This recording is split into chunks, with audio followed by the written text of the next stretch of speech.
আমার মেয়ের জন্মদিনের লাঞ্চটা সারতে আমরা সপরিবারে চলে গেছিলাম পিটার ক্যাটে। গিয়েই অ্যাজ ইউজুয়াল 50 জনের পরে নাম লিখিয়ে বাইরে আমরা সবাই মিলে ওয়েট করতে থাকলাম। করা মানেই তো বুগুর নানা বায়না, কখনো এখানে যাব, কখনো ওখানে যাব, কখনো এটা নেব, কখনো ওটা নেব। সর্বশেষে ওই একমাত্রই মোবাইলই ওকে শান্ত করতে পারে। এই করতে করতে আমাদের টার্ন এসে গেল।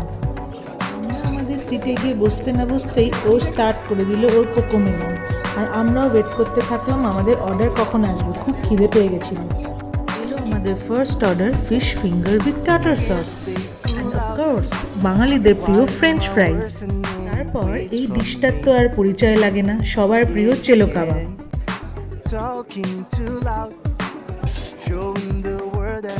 চলে এলো এখানকার signature dish chicken stick sizzler. খাওয়া দাওয়া শেষ করে আমরা বাড়ি ফিরি। তার